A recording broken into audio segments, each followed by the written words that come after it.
Hi hello welcome to Raghavendra YouTube channel. మనకి NTPC under graduate examination రాయబోతున్న students ఖచ్చితంగా ఈ వీడియో చివరి వరకు చూడండి, మీకు చాలా బెనిఫిట్ ఉంటుంది. ఇది రీసెంట్గా ఆర్ఆర్బీ వాడు మనకి ఎన్టీపీసీ హాల్ టికెట్స్ రిలీజ్ చేశారు కదా. హాల్ టికెట్ అంటే సిటీ ఇంటిమేషన్, ఇంకా హాల్ టికెట్స్ రాలేదండి. సిటీ ఇంటిమేషన్ అనేది రిలీజ్ చేశారు. మాక్ ఎగ్జామ్ కూడా రిలీజ్ చేశారనమాట. ఒకసారి చూడండి, ఇది మాక్ ఎగ్జామ్, అఫీషియల్ మాక్ ఎగ్జామ్ చెప్తాను చూడండి.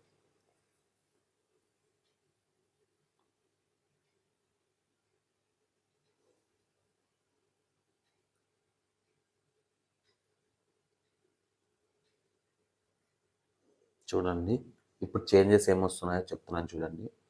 ఇక్కడ మనకి ఇంతకుముందు టోటల్గా అంటే నెంబర్ ఆఫ్ క్వశ్చన్స్ అలాగే ఉన్నాయి.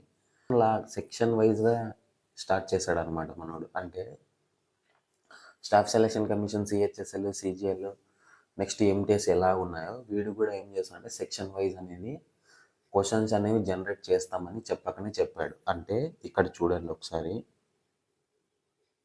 మనకి మ్యాథమెటిక్స్లో నంబర్ ఆఫ్ క్వశ్చన్స్ ఎంత 30 క్వశ్చన్స్, జనరల్ అవేర్నెస్లో 40, నెక్స్ట్ జనరల్ ఇంటెలిజెన్స్ అండ్ రీజనింగ్లో 30 క్వశ్చన్స్. కానీ ఇక్కడ సెక్షన్ వైజ్గా మెన్షన్ చేశాడనమాట. అంటే మీ ఎగ్జామినేషన్ ఎలా ఉంటుందంటే, మీరు మ్యాథ్స్ సెక్షన్లోకి వెళ్ళారంటే మ్యాథ్స్ క్వశ్చన్స్ అక్కడ కనిపిస్తాయి. నెక్స్ట్ జనరల్ అవేర్నెస్ సెక్షన్లోకి వెళ్ళారంటే జనరల్ అవేర్నెస్ క్వశ్చన్స్ అక్కడ కనిపిస్తాయి. నెక్స్ట్ జనరల్ ఇంటెలిజెన్స్ రీజనింగ్లో వెళ్ళారంటే ఆ సెక్షన్ మాత్రమే క్వశ్చన్స్ అనేవి కనిపిస్తాయి మీకు. ఇంతకుముందు అలా ఉండేది కాదు. టోటల్గా ఎలా ఉండేదంటే ఒక చోట రీజనింగ్ క్వశ్చన్ ఉంటే ఒక చోట జనరల్ అవేర్నెస్ క్వశ్చన్ ఉంటుంది, తర్వాత రీజనింగ్ క్వశ్చన్, తర్వాత మ్యాథ్స్ క్వశ్చన్, తర్వాత ఇలాంటి క్వశ్చన్స్ వైజ్గా ఉండేవి. అంటే ఎక్కడెక్కడ ఉంటాయో తెలియదు ఆ క్వశ్చన్స్, మనమే కౌంట్ చేసుకోవాల్సి వస్తుంది ఫైనల్గా. ఇప్పుడు అలా ఏం లేదన్నమాట. ఇక్కడ మనకి సెక్షన్ వైజ్ ఉండడం వల్ల బెనిఫిటే ఉంటుంది. ఎవరైతే అండర్ గ్రాడ్యుయేట్ ఎగ్జామినేషన్ రాస్తారో వాళ్ళందరికీ బెనిఫిటే. నెక్స్ట్ గ్రాడ్యుయేట్ ఎగ్జామినేషన్లో అయితే ఇలా జరగలేదు, మిక్స్డ్ క్వశ్చన్స్ అయితే ఇచ్చిండ్రు. ఓకే, ఇది మెయిన్ పాయింట్.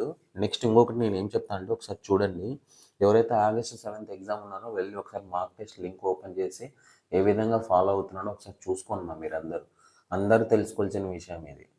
ఓకే, ఇక్కడ మ్యాథమెటిక్స్లో మనోడు రఫ్ క్వశ్చన్స్ అనమాట. మొత్తం మ్యాథ్స్ క్వశ్చన్స్ లేవు ఇక్కడ, 30 క్వశ్చన్స్. అంటే ఇక్కడ ఇచ్చిండేది ఏంటంటే ఫస్ట్ సెక్షన్ మ్యాథ్స్ చూడండి, next second section general awareness ఉందండి. ఇక్కడ మ్యాథ్స్ క్వశ్చన్స్ జనరేట్ చేశాడు, అంటే అక్కడ ఊక రఫ్గా పెట్టాడు అనమాట.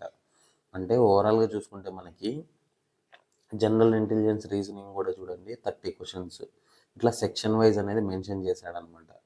వెళ్ళి ఒకసారి నీట్గా చూసుకొని నేను డిస్క్రిప్షన్లో లింక్ ఇస్తాను. అంతేకాకుండా ఎవరైతే ఫస్ట్ టైం మన ఛానల్ విజిట్ చేస్తున్నారో వెళ్ళి ఫస్ట్ సబ్స్క్రైబ్ చేయండి. సబ్స్క్రైబ్ చేస్తే నలుగురు తెలుస్తుంది, లైక్ కూడా చేయండి అదేవిధంగా. నెక్స్ట్ ఫైనల్ ఫ్రీ పీడిఎఫ్స్ కావాలనుకున్నారు వెళ్ళి మన టెలిగ్రామ్ ఛానల్లో వెళ్ళి జాయిన్ అవ్వండి. నేను ఈ రోజు నుంచి క్లాసెస్ అనేవి స్టార్ట్ చేయబోతున్నా. 1 షాట్ టైప్ క్వశ్చన్స్ అనమాట. అంటే history 1 shot, next polity 1 shot, next geography 1 shot, ఇలాంటి షార్ట్స్ అనేవి నేను స్టార్ట్ చేయడం జరుగుతుంది. మీ ఎగ్జామినేషన్ కంప్లీట్ అయ్యేంత వరకు మ్యాక్సిమం డైలీ ఒక వీడియో వచ్చే ఛాన్సెస్ అయితే హై ఉన్నాయన్నమాట. ఓకే, మీకు ఫ్రీ పీడిఎఫ్స్ కావాలనుకున్న వాళ్ళు వెళ్ళి మన టెలిగ్రామ్ ఛానల్లో జాయిన్ అవ్వండి. నేను డిస్క్రిప్షన్లో లింక్ ఇస్తాను. అది ఎవరెవరికి యూజ్ అవుతున్నాయంటే group D science already send చేసి ఉంచా. Group D science, next quantitative aptitude, next advance maths కూడా సెండ్ చేసి ఉంచా. అదేవిధంగా next general intelligence and reasoning కూడా సెండ్ చేసి ఉంచా.